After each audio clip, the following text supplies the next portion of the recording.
148 plus student-led startups, 11 exited startups, 12 cash flow positive startups. KL deemed to be university.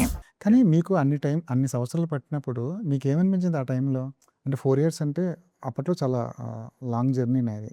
4 years is not such a long journey అండి. అంటే నాకు 'ప్రేమ కథ యువకుడుకి' మంచి పేరొచ్చింది. The average మంచి pictures. సినిమాలు అది. పేరొచ్చింది అండ్ కమర్షియల్‌గా కూడా యావరేజ్ సినిమాలు. పెద్ద ఫ్లాప్‌లేం కావయి. యాహ్! అంటే కొంచెం బాధ ఉంటుంది. బట్ మరీ అసలు ఏం బాధపడలేదు. We just have to try harder అనే ఫీలింగ్ ఉంటుంది. Just try harder and score success అంతే. సత్యం సినిమా చాలా మంది లైఫ్‌ని మార్చేసింది. అవును. అవును. చాలా ఇప్పటికీ సత్యం పేరు చెప్పి అవకాశాలు దక్కించుకుంటున్న వాళ్ళు ఉన్నారు. సత్యం గురించి మాట్లాడుకుంటున్న వాళ్ళు ఉన్నారు. సత్యం ఎప్పుడు వచ్చినా ఎమోషనల్‌గా ఆ పాత విషయాలన్నీ గుర్తు తెచ్చుకునే వాళ్ళు ఉన్నారు. యాహ్! ఓ రకంగా ఒక గొప్ప మూమెంట్ కదా సత్యం అనేది. యాహ్! ఇట్ వాజ్ అంటే నా కెరియర్‌లో ఇట్ వాజ్ బిగ్ మలుపు.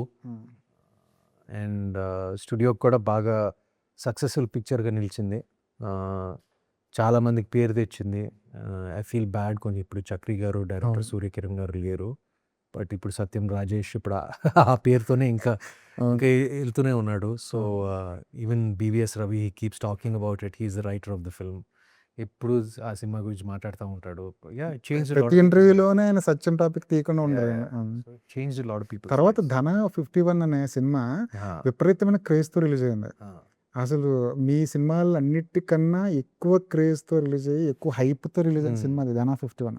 ఆ టైటిల్ కానీ ఆ టైటిల్ సాంగ్ కానీ ఆ థియేటర్లు నాకు తెలిసి మీ కెరీర్లో బెస్ట్ ఓపెనింగ్స్ వచ్చిన సినిమా ధన 51. బహుశా ఎందుకంటే సత్యం, గౌరీ తర్వాత వచ్చిన సినిమా అది.